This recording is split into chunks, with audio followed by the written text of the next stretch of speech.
Salut les amis, j'espère que vous allez bien. Écoutez, ce qui est en train de se dessiner à l'horizon est dangereux.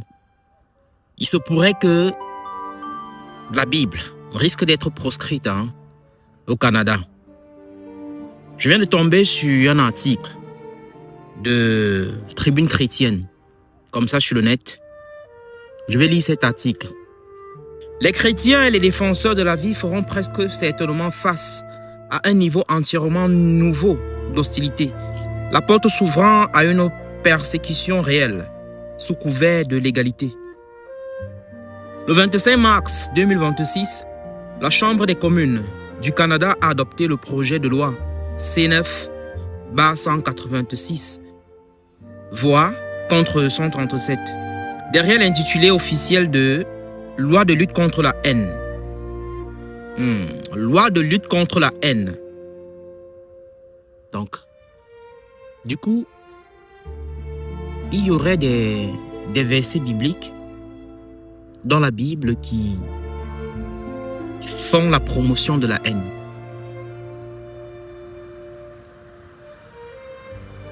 C'est quand même étrange ça.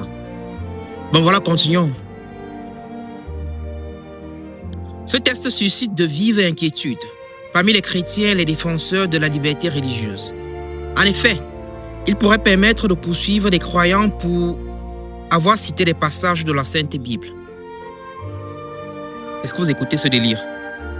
Notamment sur des questions liées à l'homosexualité, à l'identité de genre ou à la famille. C'est ça en fait le hic. C'est ça le nœud du problème.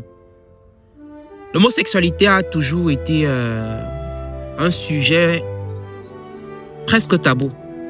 Tu vois, un terrain glissant pour les chrétiens et pour des non-croyants même, pour des non-chrétiens. Donc c'est un sujet qu'il ne faut pas en parler. Parce que vois-tu, c'est un groupuscule de personnes derrière ce phénomène mondial-là.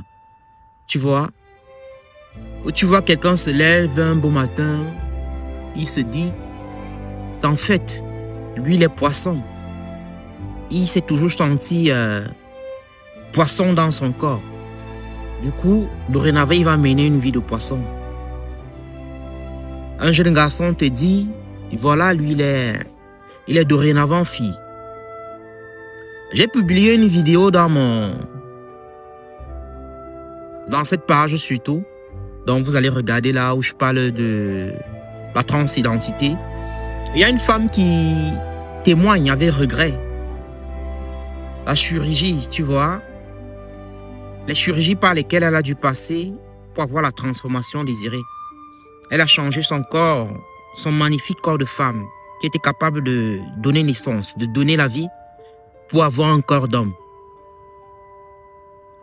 Grâce à elle, comme elle le dit, elle a rencontré Christ, chemin faisant. Elle était même déjà mariée, elle avec une femme. Donc, et tu vois, c'est fou. Dans ce délit-là, elle s'imaginait être capable de procréer, de donner la vie. Elle avait cette soif dans son cœur. Mais elle était surprise par la réalité. Donc dans son témoignage, elle tire une sonnette d'alarme à toutes celles qui veulent prendre ce chemin, ou à tous ceux qui veulent prendre ce chemin. Des jeunes garçons qui veulent devenir femmes et des jeunes filles qui veulent devenir hommes, que c'est un chemin à ne pas suivre. Les médecins ne vous disent pas tout. C'est un business, c'est du business qui est derrière. Et du coup, quand vous subissez les conséquences demain, vous êtes les seuls, Vous êtes les seuls, autant pour moi, à subir les conséquences. Vous êtes les seuls. Donc, je vais poursuivre la lecture. En effet, il pourrait permettre de poursuivre des croyants pour avoir cité des passages de la Sainte Bible, notamment sur des questions liées à l'homosexualité, à l'identité de genre ou à la famille. Le vote s'est déroulé dans un climat tendu, marqué par une procédure accélérée ayant limité les débats.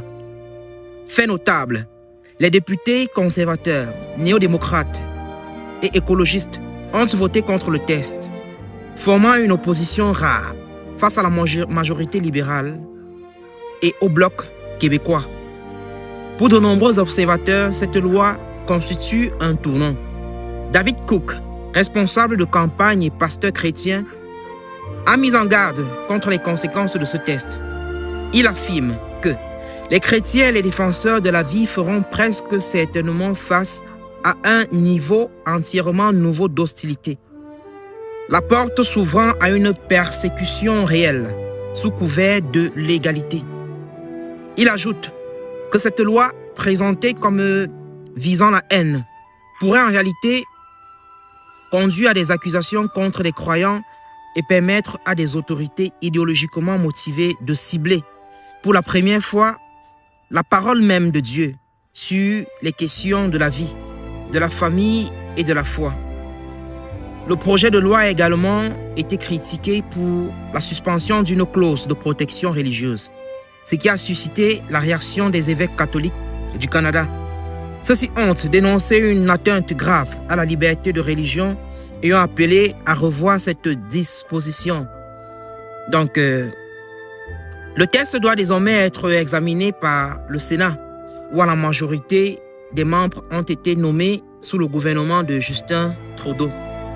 Jacques Fonseca, directeur des opérations politiques de Campaign Life Coalition, estime que la bataille est loin d'être terminée, mais reconnaît qu'elle sera difficile. Il appelle les citoyens à se mobiliser, déclarant qu'il faut inonder les sénateurs d'appels, d'emails et de messages. Et pour les chrétiens, accompagner cette mobilisation par la prière et le jeûne. Les amis, si tu n'as jamais prié, si vous n'avez jamais prié, vraiment, comme la Bible le dit, il faut prier sans cesse. Il est plus que crucial de mettre les genoux par terre, de prier. Parce qu'imagine demain que tu ne sois plus capable de prêcher l'évangile. C'est grave, hein?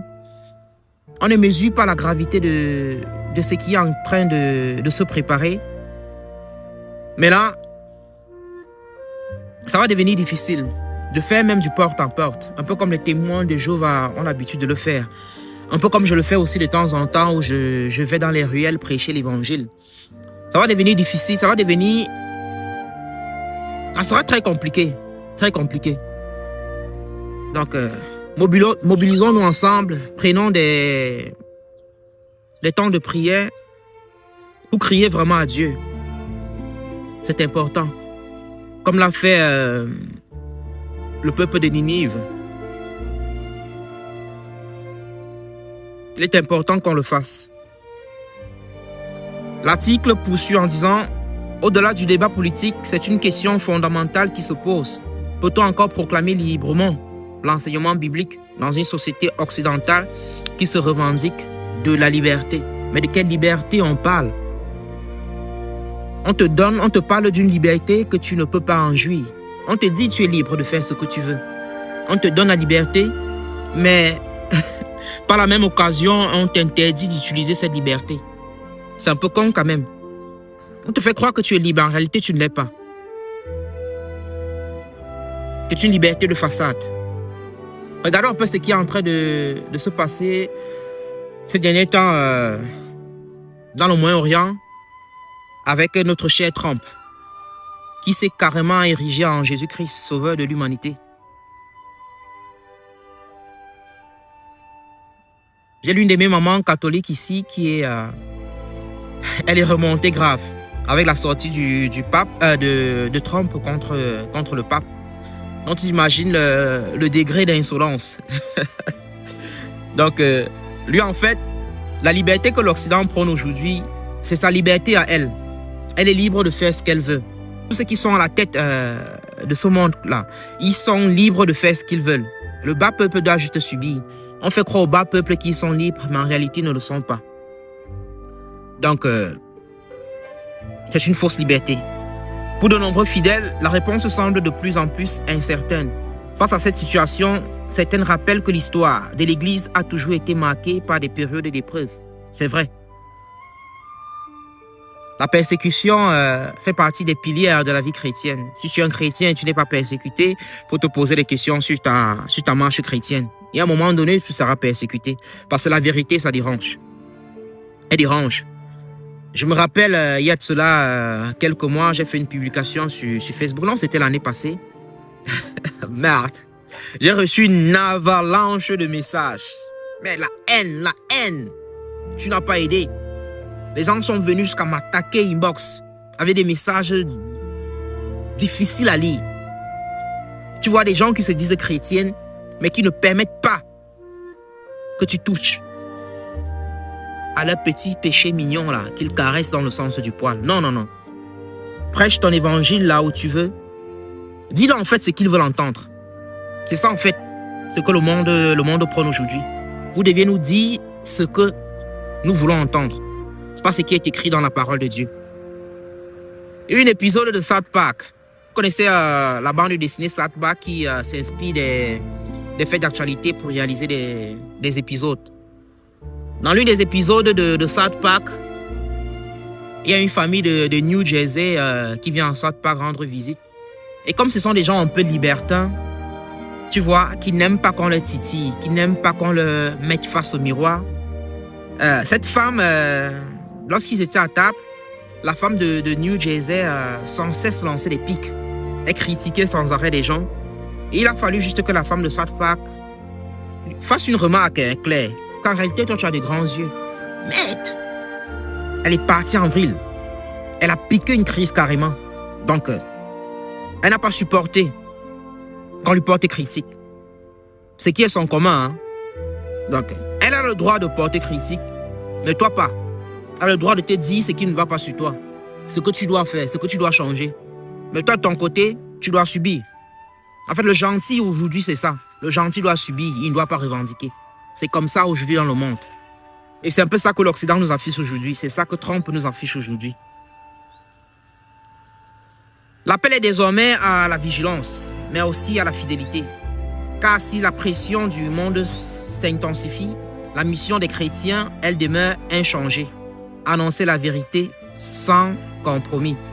Les amis, on doit annoncer la vérité sans compromis. Ce qui est écrit dans la Bible, on doit pouvoir le dire sans filtre. C'est comme ça. Moi, je fais partie de cela.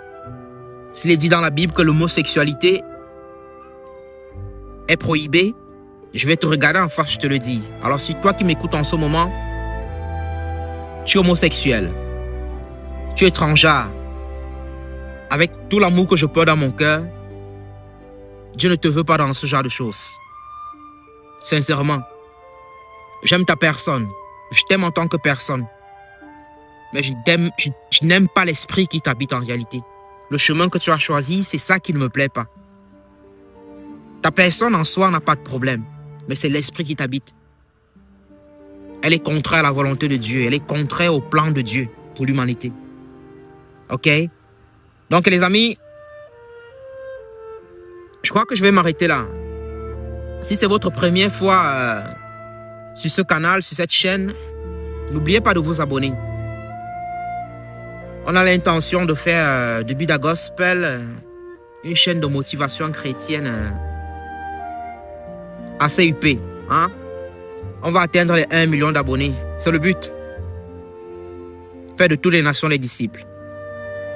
Parler de l'évangile vrai. Donc, que le Seigneur Jésus-Christ te fortifie. N'oublie pas de mettre un like et de partager surtout. Si tu as aimé, si tu n'as pas aimé, dis-le moi en commentaire. Je viendrai, on va en discuter. Que le Seigneur Jésus-Christ te fortifie et te bénisse abondamment. Be the love and be the gospel. Merci à vous.